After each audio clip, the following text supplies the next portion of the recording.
जय माता दी। आप सभी का हमारे YouTube चैनल पर हार्दिक स्वागत है। आज सुने दशा माता की कहानी, व्रत कथा। दशा माता की कहानी का हिंदू धर्म में विशेष महत्व है।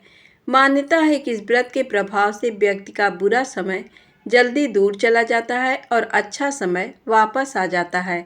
कहा जाता है कि जब किसी व्यक्ति की दशा खराब चल रही होती है तो उसके सभी कार्य में रुकावट और बाधाएं आने लगती हैं। इसीलिए दशा माता का व्रत करके माँ दशा को बुरे समय को शीघ्र दूर करने के लिए मनाया जाता है। पौराणिक मान्यता के अनुसार प्रत्येक सुहागन को घर की दशा सुधारने एवं सुख समृद्धि लाने के लिए दशा माता का व्रत, कहानी एवं पूजन करना चाहिए। दशा माता का व्रत एवं पूजन चैत्र मास के कृष्ण पक्ष की 10वीं तिथि को किया जाता है। व्रत और पूजन के साथ साथ दशा माता की कहानी पढ़ने और सुनने का भी अत्यधिक महत्व है। इस व्रत में होली के दूसरे दिन से पूजन प्रारंभ करके 10वें दिन समापन किया जाता है। दशा माता की कहानी। एक समय की बात है, नरवल कोट नामक राज्य में राजा नल और रानी दमयंती अपने 2 पुत्रों, पुत्र वधुओं और पौत्रों के साथ सुखपूर्वक जीवन व्यतीत कर रहे थे। उनके राज्य में प्रजा भी धन धान्य से संपन्न और सुखी थी। एक दिन राजमहल में एक ब्राह्मणी आई और रानी से बोली, हे रानी, दशा का डोरा ले लो। इसकी पूजा करके अपने गले में बांध लेना, जिससे आपके घर में सुख समृद्धि बनी रहेगी। ऐसा सुनकर रानी ने डोरा ले लिया और विधि अनुसार पूजन करके अपने गले में बांध लिया। एक दिन राजा का ध्यान रानी के गले में बंधे उस डोरे पर गया और उन्होंने आश्चर्य से पूछा, रानी, आपने इतने हीरे जवाहरात के बीच में ये मामूली सा धागा क्यों पहन रखा है? और रानी के कुछ बोलने से पहले ही राजा ने धागे को तोड़कर जमीन पर फेंक दिया।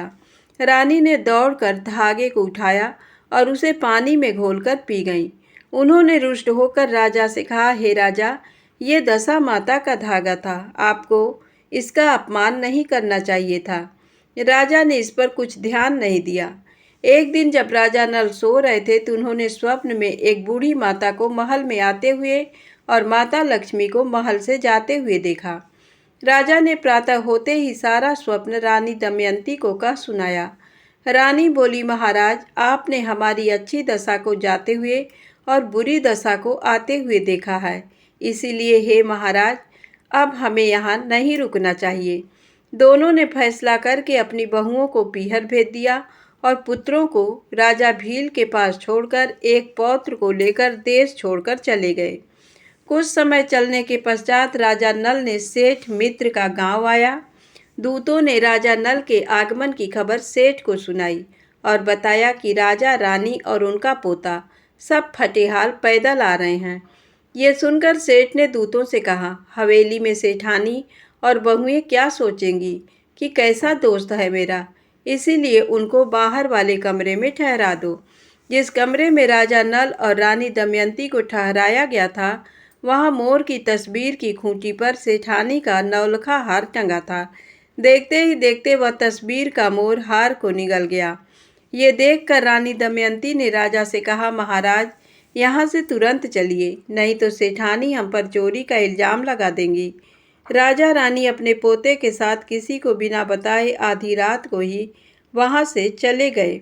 फिर कुछ दूर चलने के बाद राजा नल की बहन का गांव आया। राजा ने अपनी बहन तक अपने आने की खबर पहुंचाई। बहन के पूछने पर खबरी ने बताया, राजा, रानी और उनका एक पोता खराब हालत में पैदल आ रहे हैं। ऐसा सुनकर बहन ने ये कहकर कि घर में सास और देवरानी क्या सोचेंगे, उनको पीपल के पेड़ के नीचे ठहराने बोल दिया। कुछ देर बाद बहन एक थाली में मूंग और चावल लेकर अपने भाई से मिलने आई। राजा नल के हाथ लगाते ही मूंग और चावल कीड़े में बदल गए। ये देखकर रानी दमयंती आगे बढ़ी और जमीन पर गड्ढा खोदकर उस कीड़े से भरी थाली को उसमें गाड़ दिया। फिर राजा, रानी और उनका पोता वहां से चले गए। आगे चले तो उनको एक नदी मिली और उन्होंने वहां रुकने का फैसला किया।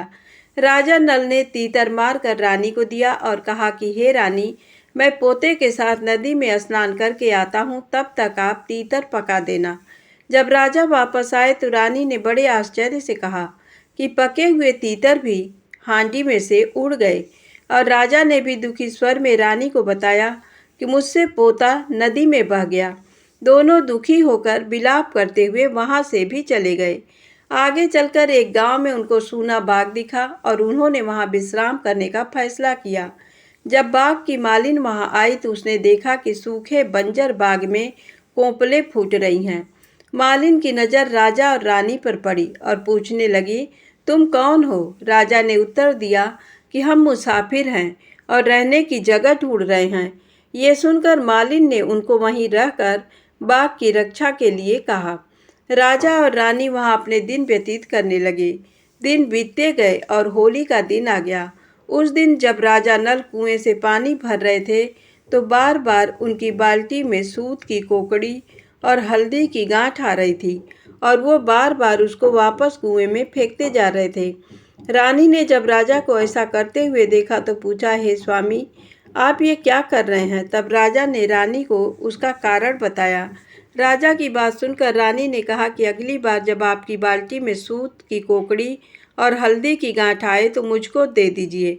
राजा ये सुनकर नाराज हुए और बोले, रानी, आपकी ही वजह से आज हमारी ये दशा हुई है और आप फिर से वही सब करना चाहती हैं। परंतु जब बाल्टी में वापस वही वस्तुएं आईं तो राजा ने उन्हें रानी को सौंप दिया। रानी ने होलिका दहन के दिन होली को झाल दिखाकर अगले दिन दशा माता का व्रत किया और डोरा लिया। दशा माता की कथा के अनुसार फिर समय बीतता गया। एक दिन राजा रानी के पास गए और बोले, हे रानी, नगर के राजा ने स्वयंवर रखा है, मैं वहां जाऊंगा, इसीलिए आप मेरे कपड़े धो दीजिए। राजा की बात सुनकर रानी बोली, महाराज, इस दशा में भी आप वहां जाना चाहते हैं? इस पर राजा ने उत्तर दिया कि रानी, मेरी दशा खराब है परंतु दिल तो राजाओं का ही है। राजा नल स्वयंवर में पहुंचे और राजकुमारी ने सभी राजाओं और राजकुमारों को छोड़कर राजा नल के गले में वरमाल डाल दिया। वहां मौजूद सभी लोग हैरान रह गए। तब विद्वानों की सलाह से राजकुमारी को एक बार फिर अपना वर चुनने को कहा गया, परंतु इस बार फिर राजकुमारी ने राजा नल को ही अपना वर चुना। ये देख नगर के राजा क्रोधित होकर बोले, मैं अपनी पुत्री का विवाह इस माली से नहीं करूंगा। तब सभी ने विचार विमर्श कर एक प्रतियोगिता रखी जिसमें सभी राजाओं और राजकुमारों को शिकार करना होगा और जिसका शिकार सबसे अच्छा होगा उसका विवाह राजकुमारी से हो जाएगा। सभी राजा और राजकुमार प्रतियोगिता में भाग लेने के लिए तैयार हो गए। राजा नल को बूढ़ा घोड़ा और जंग लगी तलवार दी गई। उन्होंने घोड़े को एक थपकी मारी और कहा कि अगर मैं असली राजपूत हूँ तो धारदार तलवार हो जाए और जवान घोड़ा हो जाए। और ऐसा ही हुआ। कुछ समय पश्चात सारे राजा और राजकुमार अपने अपने शिकार के साथ राजमहल पहुँचे। किसी के भी शिकार से नगर के राजा संतुष्ट नहीं हुए और सिपाहियों को उस माली को ढूंढने लाने को कहा। राजा की आज्ञा से सिपाही जंगल में पहुँचे तो देखा कि राजा नल पेड़ के नीचे सो रहे थे। शिकारियों ने उन्हें जगाकर शिकार के बारे में पूछा। राजा नल ने शिकारियों को उत्तर दिया, मेरा शिकार शेर की खाल पेड़ पर टंगा है, ले जाओ। शिकार देखकर नगर के राजा खुश हो गए और बोले, ये है असल राजपूत का शिकार। फिर नगर के राजा ने खुशी खुशी अपनी पुत्री का विवाह माली राजा नल के साथ कर दिया। राजा नल अपनी नई रानी को लेकर बाग में आ गए। रानी दमयंती ने छोटी रानी का स्वागत किया। एक दिन जब दोनों रानी बाग में बैठी हुई थी तो रानी दमयंती छोटी रानी से बोली, रानी, आज तो अपने नगर में बिजली चमक रही है। रानी दमयंती की बात सुनकर छोटी रानी आश्चर्य से बोली, दीदी, अपना नगर भी है? रानी दमयंती ने उत्तर स्वरूप छोटी रानी को सारा हाल कह सुनाया। छोटी रानी ने अपने पिता के पास जाकर सारी बात बताई। नगर के राजा ने ये वृत्तांत सुनकर राजा नल से क्षमा मांगी और बहुत से हीरे जवाहरात और घोड़े इत्यादि देकर उनको अपने नगर के लिए रवाना किया। चलते चलते रास्ते में नदी के किनारे उनको एक धोबन मिली जिसके पास राजा नल का पोता था। धोबन ने राजा रानी को पोता सौंपते हुए कहा कि ये मुझे नदी के किनारे मिला था। राजा ने खुश होकर धोबन को बहुत से हीरे जवाहरात दिए और पोते को लेकर वहां से चले गए। कुछ दूर आगे चले तो राजा की बहन का गांव आया। राजा ने बहन तक अपने आने की खबर पहुंचाई। बहन ने दूत से पूछा कि वे लोग कैसे आ रहे हैं, तो दूत बोला, इस बार बहुत से हीरे जवाहरात लेकर धन धान्य के साथ आ रहे हैं। इस पर बहन बोली कि उन्हें मेरे महल में ले आओ। जब रानी दमयंती को यह खबर मिली तो वो बहन से बोली, नहीं बाई जी, हम तो उसी पीपल के पेड़ के नीचे ही रुकेंगे। कुछ देर बाद बहन बहुत से पकवान और मिष्ठान आदि बनाकर ले आई। ये देखकर रानी दमयंती ने आगे बढ़कर जमीन पर जो चावल और मूंग गड़ाए थे वो निकाल लिए। उन्होंने देखा कि वो हीरे मोती में बदल चुके हैं। रानी दमयंती ने सारे हीरे जवाहरात अपनी ननद को दे दिए और बोली, ये लो बाई जी आपकी अमानत, और बहन को हीरे जवाहरात देकर वहां से चले गए। कुछ दूर चलने पर राजा के मित्र सेठ का गांव आया। सेठ को जब इसकी सूचना मिली तो सेठ ने दूत से पूछा कि वे लोग कैसे आ रहे हैं। दूत बोला, इस बार बहुत से हीरे जवाहरात और धन धान्य के साथ आ रहे हैं। दूत की बात सुनकर सेठ बोला कि उन्हें हवेली में ले आओ। राजा नल को इसकी खबर मिली तो बोले, हम तो बाहर वाले कमरे में ही रुकेंगे। सेठानी फौरन उनके लिए हलवा बनाकर ले आई। रानी दमयंती ने हलवा उठाकर मोर की तस्वीर के मुंह में डाल दिया और मोर ने सेठानी का नौलखा हार वापस बाहर फेंक दिया। रानी दमयंती ने सेठानी को हार देते हुए कहा कि हमारी दशा खराब थी, परंतु नीयत खराब नहीं थी। ऐसा कहकर राजा रानी, छोटी रानी और पोते के साथ वहां से चले गए। रास्ते में उन्होंने भील राजा के पास से अपने पुत्रों को लिया और अपने नगर की ओर आगे बढ़ने लगे। जब नगरवासियों ने राजा नल को अपने परिवार सहित नगर में प्रवेश करते देखा तो बहुत खुश हुए और गाजे बाजे और ढोल नगाड़ों के साथ उनका स्वागत किया। राजा रानी अपने पूरे परिवार के साथ पहले की तरह रहने लगे और सुखी जीवन व्यतीत करने लगे।